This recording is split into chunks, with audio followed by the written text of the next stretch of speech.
کے دن جو اس کو نہیں مانتے ان کے لیے حسرت اور افسوس کا ذریعہ بنے گا، کیونکہ اللہ نے اپنی حجت اپنے بندوں پر تمام کر دی ہے، ایک ایک چیز کو بہت وضاحت سے بیان کر دیا ہے۔ اس کے بعد بھی اگر کسی کی سمجھ میں نہ آئے تو وہ بدبخت ہے۔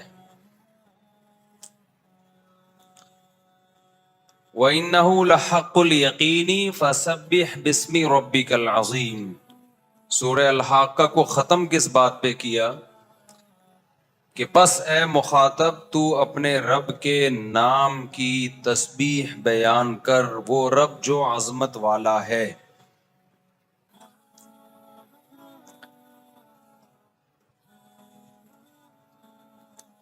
پچھلے ہفتے اس پر بہت تفصیل سے بات ہوئی تھی۔ رسول اللہ صلی اللہ علیہ وسلم نے فرمایا کہ اللہ کا ذکر اور جو چیزیں اللہ کے ذکر کے مناسب ہیں اس کے علاوہ سب کچھ باطل ہے، اس کائنات میں سب بیکار ہے۔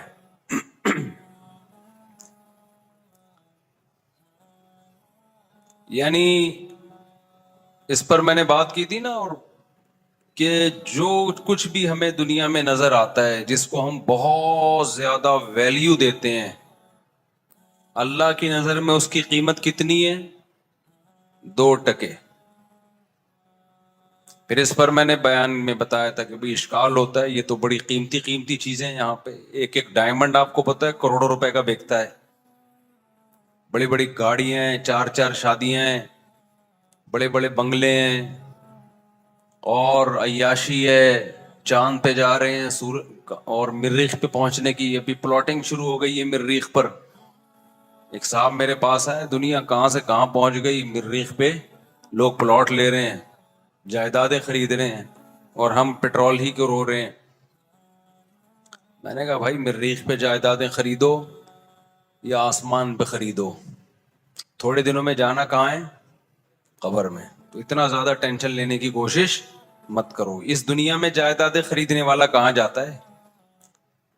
ہمارے لیے تو مریخ بحریہ ٹاؤن ہے، کیا خیال ہے؟ ہمیں تو وہاں 2 پلاٹ مل جائیں تو لوگ خوشی سے پاگل ہو جاتے ہیں نا۔ تو لیکن جس نے بحریہ ٹاؤن بنایا وہ بیچارہ تھوڑے دنوں میں مر کے ختم ہو جائے گا۔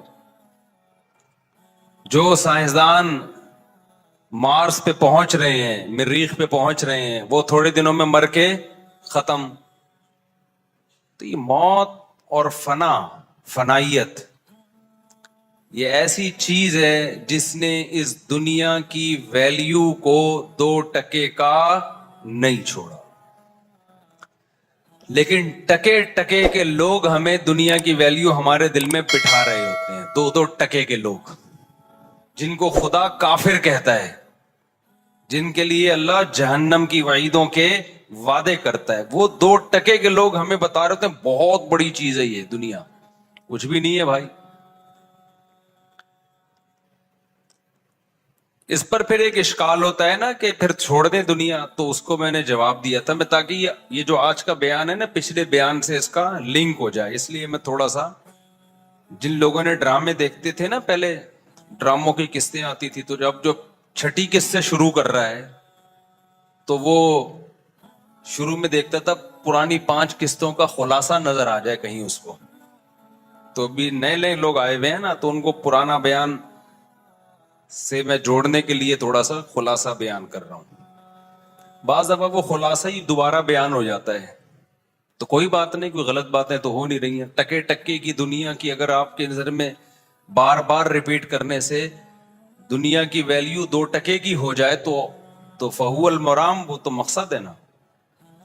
دنیا کی نفی جتنی زیادہ کی جائے اتنا صحت کے لیے اچھا ہے، جسمانی صحت بھی اور دماغی صحت بھی۔ یہ خوب سمجھ لو، دنیا کمانے سے انسان کی ٹینشن ختم نہیں ہوتی، ٹینشن ختم ہوتی ہے محبت سے، ٹینشن پیدا ہوتی ہے محبت سے، اور ختم ہوتی ہے دنیا کی محبت ختم کرنے سے۔ دیکھو آپ کا کسی سے عشق ہو گیا، آپ کو شادی اس کی کہیں اور ہونے والی تھی یا ہو رہی ہے، آپ ٹینشن میں جاؤ گے نا. کیا خیال ہے بھائی؟ لیکن اگر آپ کو کوئی اچھی نہیں لگ رہی, آپ کے ابا نے وہاں آپ سے پوچھا کہ تیری شادی کرا دوں, آپ نے کہا مجھے بالکل پسند نہیں ہے, اب اس کی کہیں اور ہو رہی ہے, آپ ٹینشن میں جاؤ گے؟ آپ بولو گے اچھا ہے میری جان چھوٹ رہی ہے یار, اچھا ہے ایسا نہ ہو مجھے کوئی پہنا دے.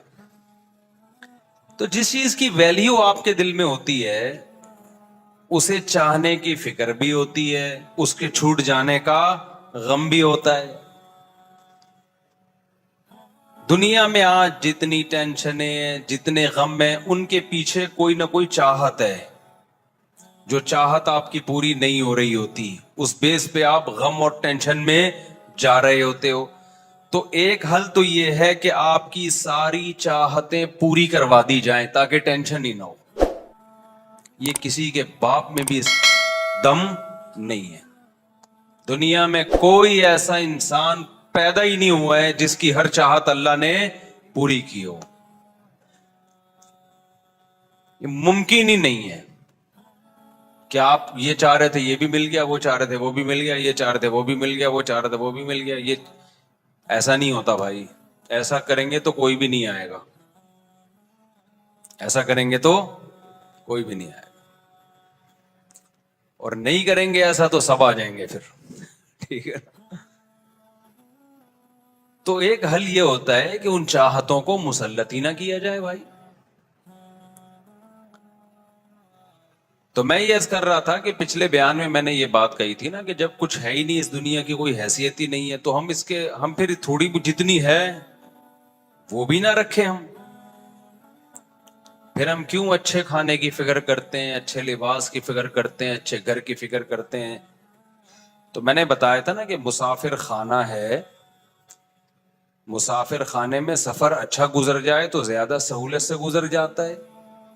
اور ان للہ عبادا فطنا طلقوا الدنیا وخافوا الفتنا نظروا الیہا فلما علموا انہا لیست لحی وطنا جعلوها لجتا واتخذوا صالح الاعمال فیہا سفنا. امام شافعی کا بڑا خاندانی شعر ہے کہ اللہ کے کچھ عقل مند بندے ایسے ہیں, ان للہ عبادا فطنا طلقوا الدنیا وخافوا الفتنا, انہوں نے دنیا کو طلاق دے دی اس لیے کہ ان کو ڈر تھا یہ ہمیں برباد کرے گی. جب انہوں نے دیکھا نا لوگ فلاں بھی ٹینشن میں, فلاں بھی ٹینشن میں, فلاں ڈپریشن میں, اس کو ڈپریشن اس چیز کی کہ وہ نہیں ملی, اس کو اس چیز کی میرا بحریہ ٹاؤن میں پلاٹ نہیں ہے, اس کو اس چیز کی کہ میری صحت کیوں ٹھیک نہیں ہو رہی, دوائیں کھا رہا ہوں پیٹ ہی ٹھیک نہیں ہو رہا, کینسر ٹھیک نہیں ہو رہا. میں نے کینسر کے پیشنٹ بھی پاگل ہوتے ہوئے دیکھے ہیں جن کو ڈاکٹر نے بتا دیا آپ 6 مہینے تک زندہ رہیں گے, اس کے بعد مر جائیں گے, وہ بیچارے پہلے ہی مر گئے غم سے. تو 20 قسم کے غم ہیں انسان کو, اور آپ سمجھتے ہو غریبوں میں غم زیادہ ہیں, یہ بالکل غلط ہے. غموں کا ریشو دولت مندوں میں زیادہ ہے. آج ایک نفسیاتی ڈاکٹر آئے نا, باہر ملک میں پڑھ رہے ہیں, ابھی لڑکا ہے بن رہا ہے, تو میں نے وہ مجھے کہہ رہے تھے کوئی نصیحت کرے, میں نے ایک نصیحت کی. میں نے کہا دیکھو نفسیاتی ڈاکٹر کے پاگل ہونے کا چانس دوسروں سے زیادہ ہوتا ہے, نفسیاتی ڈاکٹر کے پاگل ہونے کا چانس دوسروں سے زیادہ ہوتا ہے, یہ ذہن میں رکھنا. کیونکہ نفسیات بہت پیچیدہ علم ہے, اس کے لیے جب تک ایکسٹرا آرڈینری کوئی ذہین نہ ہونا اس وقت تک پڑھنا ہی نہیں چاہیے. اس میں بہت زیادہ کوئی ذہین ہوگا نا تو یہ پڑھے علم, ورنہ وہ, کیونکہ بہت سی سادہ چیزوں کو جب ہم پڑھتے ہیں نا تو پیچیدہ ہوتی چلی جاتی ہیں, وہ تو کیا ہوتی چلی جاتی ہیں پیچیدہ. تو اس لیے دماغ ہے تو پڑھو, ورنہ خود پاگل ہو جاؤ گے. دوسری بات یہ پڑھنا چاہیے, میں یہ نہیں کہہ رہا کہ نہیں پڑھیں, بڑی کام کی چیزیں بھی ہوتی ہیں اس میں, لیکن کھوپڑی جس کی ہوگی وہ پڑھے, ورنہ نہیں پڑھو بھائی. نارمل رہو, سیدھے نہیں پاگل ہو گئے انشاءاللہ. ایسا نہ ہو دوسروں کا علاج کرتے کرتے خود کیا ہو جاؤ, خود آڑے ترچے ہو جاؤ. تو یہ بہت ذہین لوگوں کا کام ہے نفسیات پڑھنا.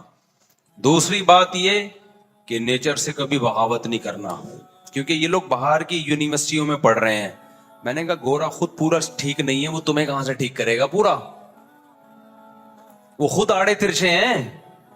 ڈپریشن کے پیشنٹ ہماری نسبت وہاں زیادہ ہیں, خودکشی کا ریشو ہماری نسبت وہاں زیادہ ہے. تو وہ اپنی سوسائٹی کو تو بچا نہیں سکا, ہمیں کیا بچائے گا وہ. تو میں نے کہا وجہ اس کی یہ کہ نیچر سے بغاوت. کس سے بغاوت ہے؟ نیچرل لائف تو ہماری ہے, ان کی تھوڑی ہے.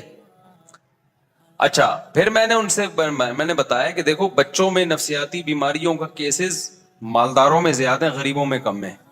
یہ بتایا آپ کو, غریبوں کے بچے بڑے ہوشیار ہوتے ہیں, بہت کم نفسیاتی کیسز ہوتے ہیں غریبوں میں. میرے پاس جو آتے ہیں زیادہ مالداروں کے کیس آتے ہیں. وجہ اس کی ہے کہ بچوں کو بچپن میں اتنا زیادہ لاڈ پیار ملا ہوتا ہے, غریب تو 2 تھپڑ لگا کے اپنی ٹھڑک پوری کر دیتا ہے. غریب کے پاس پیسے تو ہوتے نہیں ہیں. اب دیکھو غریب کا بچہ غریب کے پاس آیا, ابو مجھے یہ کھانا ہے, لالی پاپ کھانی ہے, مجھے گولا گنڈا کھانا ہے. انڈیا والوں کو گولے گنڈے کا ہی نہیں پتا کیا ہوتا ہے. وہ کہتے ہیں نیچے کمنٹس میں لکھے ہوتے ہیں گولا گنڈا کیا ہوتا ہے. تو گولا گنڈا کھانا ہے, میں نے یہ کھانا ہے. غریب کیا کرے گا, ایک چمبا لگا دے گا, بولے گا جا بے. وہ نفسیاتی ڈاکٹر سے نہیں پوچھے گا کہ ایکچولی ڈاکٹر صاحب میرا بچہ نا مسلسل گولا گنڈا مانگ رہا ہے مجھ سے, تو مجھے لگ رہا ہے اس کو کوئی پرابلم ہے. تو پھر ڈاکٹر آئے گا, معائنہ کرے گا, چیک اپ کرے گا, میڈیسن لکھ کے دے گا, اور کہے گا ایکچولی آپ بچوں کو موٹیویٹ کریں, کاؤنسلنگ کریں کہ گولے گنڈے نہیں کھائیں, وہ کچھ اور کھا لیں. غریب کے پاس نہ پیسے ہوتے ہیں نہ مشورے کا ٹائم ہوتا ہے. ٹھیک ہے, وہ کیا کرے گا, 2 لگائے گا ادھر جا کے. اور بچے بھی زیادہ ہوتے ہیں غریبوں کے, بچے بھی زیادہ ہوتے ہیں, تو بچہ مشغول بھی ہو جائے گا بہن بھائیوں میں, بزی ہو جائے گا, کیونکہ بہن بھائی بہت ہیں اس کے. ایک تھپڑ کھائے گا, اور بڑا والا ہے تو چھوٹے والے کو پارسل کر دے گا. ہمیں یاد ہے ہمارے بڑے بھائی کو جب ڈانٹ پڑتی تھی تو پارسل کدھر ہوتی تھی, چھوٹے والوں میں پارسل ہوتی تھی. تو وہ چھوٹا والا اگلے والے کو پارسل کرتا ہے. ہم اسکول میں لائن میں کھڑے ہوتے تھے نا, یہ کھیل کھیلتے تھے ہم. جو سب سے لائن میں پیچھے ہوتا تھا نا, اگلے کو ایک گدی پہ رکھ کے مارتا تھا. وہ غصے میں پیچھے دیکھتا, ہم کہتے پارسل کر دے آگے. کیا کر دے, وہ اگلے والے کو لگاتا تھا. وہ غصے میں پیچھے مڑتا, کہتے پارسل کر. تو وہ گھوم گھوم کے نا تپڑا آخر میں جا کے لگتا تھا وہ. خیر, تو میں نے کہا بھائی نیچرل ماحول میں جو ہے نا, نیچر سے بغاوت مت کرو. تو وہاں کیا ہوتا ہے کہ بچوں پہ بالکل, بچے زیادہ مار کھانے سے بھی بگڑتے ہیں, وہ بھی پاگل ہو جاتے ہیں, وہ بھی ٹھیک نہیں ہے. لیکن لاڈ پیار سے بھی کیا ہو جاتے ہیں, بہت زیادہ لاڈ پیار, کچھ بول ہی نہیں رہے ان کو, تو وہ بھی تو. وجہ اس کی یہ کہ دیکھو جیسے آپ کی باڈی کا ایک امیون سسٹم ہے نا, اگر آپ بہت زیادہ بچنے کی, صحت کی فکر کرتے ہو تو آپ کا امیون سسٹم اتنا زیادہ خراب ہو جاتا ہے کہ پھر کبھی کوئی ذرا سی کوئی الٹی سیدھی چیز گئی آپ بیمار. یعنی آپ میں وہی برداشت کرنے کی طاقت ہی نہیں رہتی. تو بالکل اسی طرح دماغ کی حالت ہے کہ جس کھوپڑی نے کبھی ٹینشنیں نہ اٹھائی ہوں بچپن میں, اس میں پھر ٹینشن برداشت کرنے کی طاقت ختم ہو جائے. بچہ جب بن رہا ہوتا ہے نا, ہر چیز اس میں اس کے سافٹ ویئر بن رہے ہوتے ہیں. اگر اس کو ٹینشن ہی نہیں دی ہے تو ٹینشن برداشت کرنے والے سافٹ ویئر پیدا ہی نہیں ہوتے اس میں. پیدا بچپن میں ہی ہو جائیں گے جو ہونا ہے, پھر وہ ٹائم کے لحاظ سے اپ گریڈ ہوتے رہتے ہیں. اگر پیدا ہی نہیں ہوئے, اس نے کبھی ڈانٹ بھی نہیں کھائی, وہاں تو ڈانٹنے پر پابندی, مارنے پر پابندی, اور اتنی سختیاں ہیں کہ وہ نہیں ہو سکتا. وہ پھر بچے میں وہ کوالٹیز پیدا نہیں ہوتی ہیں, چھوئی موئی بن جاتا ہے بالکل وہ. تو اور پھر بدتمیز بھی بن جاتا ہے بعض دفعہ بچہ, باپ کا احترام ہی نہیں جانتا, ماں کا احترام ہی نہیں جانتا, بڑے مسائل ہو جاتے ہیں. تو میں نے کہا بھائی آپ کیونکہ وہاں پڑھ رہے ہو نا باہر ملکوں میں, تو ایسا نہ ہو کہ آپ انہی کو ہر چیز میں اپنا باپ ماننا شروع کر دو. اور جو اسلام نے ایک بیلنس ہر چیز میں رکھا ہے, ہمارے نبی نے تو ہمیں حکم دیا کہ بچہ 7 سال کا ہو تو نماز کا حکم دو, جب 10 سال کا ہو جائے پھر بھی نہیں پڑھتا, اب اس کی چترول لگیں گے. اب نہیں ہوتا کہ بیٹا تو کیا کھلا ہم رہے ہیں, ہر وقت گولے گنڈے کے کبھی پیسے مانگنے آ جاتا ہے, کبھی کیا, تو نماز تو پڑھے کم از کم تو. بچہ جب نماز پڑھے گا تو اللہ کا حق پہچانے گا, تو ماں باپ کا حق بھی پہچانے گا, سوسائٹی کے حقوق بھی پہچانے گا. تبھی ان لوگوں میں اس کلچر میں تمام حقوق ختم، صرف ریاست کے اور اسٹیٹ کے حقوق رہ گئے ہیں. اس پہ انہوں نے پکڑا ہوا ہے ان کو کہ ریاست کی مان کے چلو. لوگ ٹیکس ٹائم پہ دیتے ہیں، اس پہ فخر ہے. اس پہ فخر نہیں ہے کہ باپ کو ایک دھیلا نہیں کھلاتے. ہمارے یہاں ٹیکس نہیں دے گا، غلط کر رہا ہے، لیکن جتنا ٹیکس بنتا ہے نا اس سے 20-40 گنا زیادہ اپنے ماں باپ کو کھلا چکا ہوگا. ہمارے یہاں ٹیکس ٹائم پہ نہیں دے گا، لیکن اس سے 20 گنا زیادہ بہن بھائیوں کو کھلا چکا ہوگا، بچوں کو کھلا چکا ہوگا، بیوی کو کھلا چکا ہوگا، غریبوں کو کھلا چکا ہوگا، پڑوسیوں کو کھلا چکا ہوگا، عیدی سینٹر میں جمع کرا چکا ہوگا، مدرسوں میں دے چکا ہوگا. 20 سال سے ہم نے ایسے تاجروں کو جانتے ہیں، ہزار بچوں کے نا کھانے 2 ٹائم کا کھلا رہے ہیں وہ اپنے خرچے پہ. یہ تو ٹیکس سے 20 گنا زیادہ رقم بنتی ہے. سمجھتا ہے بات کو؟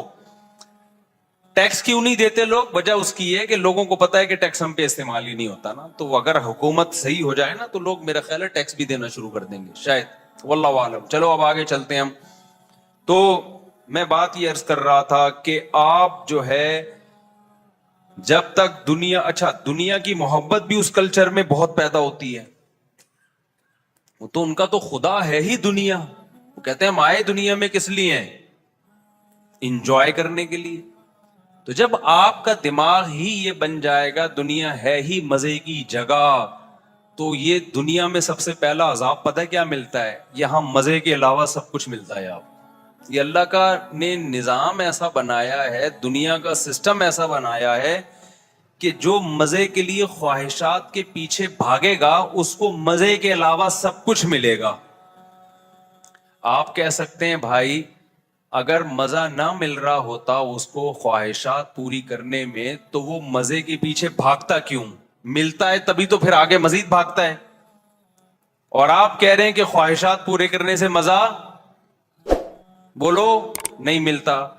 دیکھو اس کی مثال ایسے ہے جیسے میں بار بار ایک مثال سمجھاتا ہوں. چرسی اور ہیروئن چی زیادہ مزے میں ہوتے ہیں یا وہ لوگ جو ہیروئن اور چرس نہیں پیتے؟ بولو نا. چرسی ہیروئن زیادہ مزے میں ہوتے ہیں، وہ زیادہ مزے میں ہوتے ہیں. تو پھر آپ چرسی بن جاؤ. ہے ہوش نہیں ہوتا ہوں. وہ مزے میں نہیں ہوتے، صرف اس وقت مزے میں ہوتے ہیں جب پی رہے ہوتے ہیں. جب کیا کر رہے ہوتے ہیں؟ پی رہے ہوتے ہیں. ورنہ ان کی جو حالت ہوتی ہے نا، جس طرح سے وہ، ہم نے تو ہیروئن چی کراچی میں جو بھی رہے گا ہیروئن چی بہت دیکھے گا. وہ اب پتہ نہیں کہاں چلے گئے، یا تو انتقال ہو گیا سب کا ہیروئن پی پی کے. اب اتنے نظر نہیں آتے، پہلے بہت نظر آتے تھے ہیروئن چی. یا برساتی نالے ہی ٹوٹ گئے ہیں، یعنی ہیروئنچیوں کی بیٹھنے کی جگہ بھی اب نہیں بچی ہیں. پہلے ہیروئنچی بہت ہوتے تھے، ہمیں نظر آتے تھے، ایسا جسم ٹوٹتا ہے نا ان کا، ایسے عذاب میں ہوتے ہیں. تو ہم صرف ان کا تھوڑی دیر کا مزہ دیکھتے ہیں کہ یار کتنے مزے میں ہیں، سکون میں ہیں. بھائی وہ اس مزے نے اس کے مزے خراب کر دیے ہیں. جو ہیروئن نہیں پیتا وہ نارملی کس میں ہوتا ہے؟ خوشیوں میں ہوتا ہے، سکون میں ہوتا ہے. سارا دن نہ ملے کچھ بھی نہیں ہے، مزے سے بیٹھا رہے گا وہ. دنیا کی